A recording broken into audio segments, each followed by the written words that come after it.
Hello everybody, welcome to WhatCulture Gaming. I'm Scott, joined by Josh. Hello, Scott. Hello, Josh, my friend. Now, you have some sort of insight, some sort of info, rather, on what the hell Ed Boon seems to be doing next. Now, it seems to be something in relation to a Marvel fighting game. Yes, it is that exciting, Scott, because last week, Daniel Richman, who is like an insider when it comes to comic book movies mainly, he's usually in the movie world, dropping rumors, dropping leaks, dropping scoops and stuff. He dropped another rumor, which was picked up by the likes of Pushware, CBI, like a bunch of outlets, that indicated that there have been discussions between Netherrealm, obviously the creators of Injustice and Mortal Kombat, and Marvel Studios to make some kind of Marvel-based fighting game, which I think everyone's wanted for like the longest time. And Ed Boon actually has commented on this previously a few years ago, where he said, he confirmed that, there have been talks. He didn't say what happened with those talks. He didn't say if, anything came of it. But, if you take those comments along with this rumor, it seems like something is going down. And I, for one, would be absolutely over the moon. What makes this, of course, very funny is that not only does NetherRealm make Mortal Kombat, which is, the most popular fighting franchise right now, like that thing just sells so well. It's like, obviously a household name every time one comes around, absolutely smashes, records and stuff. But also they obviously make Injustice, which is a DC superhero fighting game. So to see them go from that to a Marvel-based fighting game would be quite funny. I would say it makes sense. I mean, you've got like the amount of different superpowers that they've played with. I love the stuff that they've brought in theory. I know that MK versus DC is not like the most highly recommended Mortal Kombat game or whatever, but I like the whole fighting as you like fall between platforms thing was cool. Injustice style, the power clashes, like almost Dragon Ball Z style power clashes were kind of cool.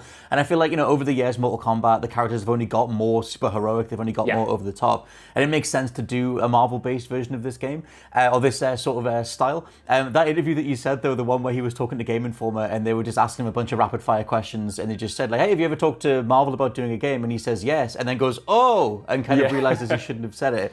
That was like years ago. And for me, like the only Marvel-based brawling game, if you're not playing, the Marvel versus Capcom games, then the only other one is Marvel Nemesis Rise of the Imperfects. Oh my God, yes. Was very imperfect. It was, it really was. I love the idea of that. That was more of like a brawler, like you were just sort of mashing each other. It wasn't like a side-on fighter kind of thing. But like, I like the idea of it. I always like the idea of a Marvel fighting game, but I feel like hardly anyone has ever nailed it. You've got I said, the versus Capcom games, but that's kind of it. It's pretty fresh territory in regards to a full 3D, like I said, more, heavily experimental brawler where you've got these different sort of mechanics like the ones that I mentioned before. Yeah, I mean, I feel like, NetherRealm's fighting style, their 2.5D kind of like approach to combat, lends itself well to like the spectacular nature of superhero bouts. They've obviously already proven that with Injustice, but the way that they incorporate stage transitions, so you're like knocking someone, from like one part of a city to another part in one kind of like seamless, cool animation. You've obviously got like the super moves, you've got fatalities, brutalities. I can't remember the equivalent of that in the Injustice series, but you've got all of this stuff that kind of like, hypes up the spectacle while still remaining, quite a relatively pretty deep, fighter in general. You can get really good with these characters. There's a lot to learn. There's a lot of depth to the combat system. Quickly to go back to the Daniel Richman rumor, though, it was interesting that there were only current gen consoles mentioned. So there was only the PlayStation 5, the Xbox Series X and S, and there was no mention of the PlayStation 4 or the Xbox One or anything like that. So the idea of it being like a proper next gen game as well, taking advantage of that hardware, making these spectacles as spectacular as they possibly can be. That's what gets me excited. Obviously, NetherRealm was owned by WB, which owns DC, like I mentioned, but it doesn't mean that they can't make some kind of Marvel game, because Marvel obviously, for the past few years have been going out to a bunch of different developers and saying, look, what do you want to make? Do you want to give us a pitch where we want to partner with you? And I feel like NetherRealm is like one of those premier studios that is excelling in a particular genre, so why wouldn't you go to them if there's money on the table, And it's not like these licenses haven't been handed out to competitors beforehand either. No, the thing that I'm really curious about, though, is how much they would let their characters get battered.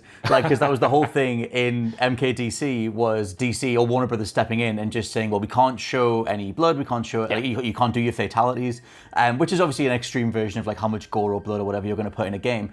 But then they obviously managed to get Injustice off the ground, and that's a little bit more like crazy with like over-the-top moves and stuff. Yeah. But they've never done, you've never had like a fatality. You've never done like the NetherRealm signature moves have never been done with superheroes. And then clearest thing was, I think they were called like power moves or whatever it was, the thing that was in Injustice, but they weren't necessarily finishers. You could finish someone with them, but then they would get back up and fall down again. It wasn't it was just a whole thing based on contractual stuff of what you couldn't do to these characters. And I kind of wonder if Marvel are a bit more lax with it. I'd be curious, just like how much they sort of do with that stuff. Also, just referencing that old interview again, Boone said the thing that he would want to do is Marvel versus DC, which is like so seldom being done anywhere, really. I feel like, if you're going to get NetherRealm, who obviously have ties with Injustice, who have ties with WB, I feel like that's surely the thing that they do. They don't just do a Marvel-only game. Surely they do Marvel versus DC, because that, my friend, that would be the biggest thing ever. If you had a Marvel versus DC game coming out, that would attract, fighting game fans, it would attract non-fighting game fans, it would attract non-gamers who just want to see these characters go together and have fun, around a few bevs or something, just seeing Spider-Man beat the piss out of Batman or something. I feel like that. Well, it's barely been done.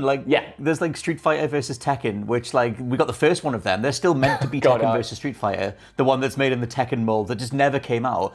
I forget the name of the creative director who said that it's still in development, but that's been a decade or whatever. But Marvel versus DC as a thing, I think, has only been in a handful of issues years ago. There was a crossover in the 90s, but it's not been done. Yeah. But you would think now, with the current superhero climate, that it would make sense to do it. But I know we're in full-on wish fulfillment territory. Totally. But just give me Batman versus Spider-Man. How hard is that? I really do want that. The only thing that maybe would throw some water onto that fire is that, like you said before about Mortal Kombat versus DC, I was going to say Spider-Man versus DC, I would also play that. Marvel versus DC would be a contractual nightmare. Like you said, you'd have both sides, weighing in on which characters they want in there, what they can and can't show, how much blood they can show, who gets their ass kicked in the story, stuff like that. That would be a right headache, but ultimately it might be worth navigating to put something out. So yeah, I'm fascinated to see whether or not this actually comes true. Ed Boon was potentially being coy on Twitter a few hours ago because he was tweeting about James Gunn making a DC and a Marvel separate franchises, working for both sides. And everyone pretty much tweeted him those, shifty emoji eyes being like, oh, is this a reference to what we think it's a reference to? So, who knows?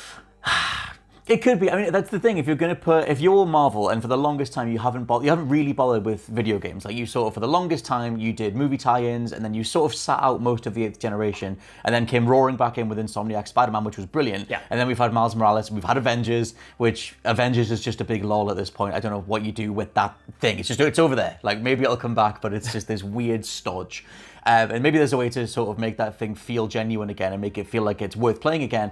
But I feel like they would need a win from a reputable studio that aren't going to go hog wild with, monetization aspects and things like that. As I've said that, though, The Avengers was filled with that stuff. But again, you'd kind of hope that they've learned from it. But this new wing of Marvel, this sort of new push that they've got to invest in video games as a medium again and do proper original titles, in the medium, then you could do a far load worse than giving it to NetherRealm. Yeah. The only thing that I wonder is, like you said, because of the contractual stuff, do you think that they will have some sort of, if they did it, some sort of over-the-top style move? Is that just such a NetherRealm trait at this point that you need to try and get something in there, some sort of finisher type thing? I think you have to do it to some extent. I think you have to look at, what NetherRealm is known for and why the Injustice series worked so well. Because, obviously that isn't as brutal as Mortal Kombat, but it still kind of pushes things perhaps as far as a superhero thing can go in the fighting space realm. So I feel like, you look at that series, you look at the entire history, I don't think you go to NetherRealm to do something incredibly watered down, because the one time that did happen with Mortal Kombat versus DC Universe,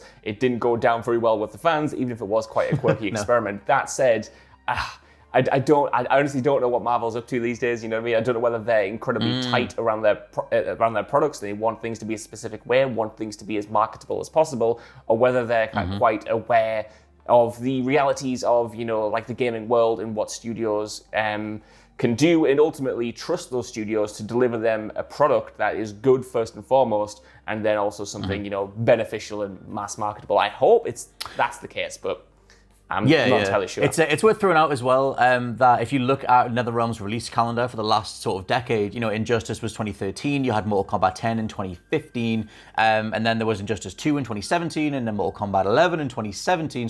Yeah. So with a 2-year gap, that puts the release on this year. Obviously last year throws everything out of whack, and there was a bigger gap between MK 9 and 10.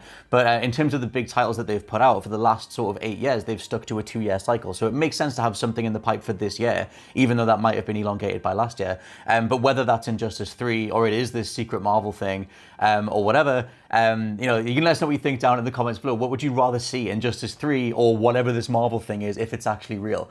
For now, I've been Scott from WhatCulture.com. I've been Josh from WhatCulture.com. And we'll catch you next time. Bye. Bye-bye.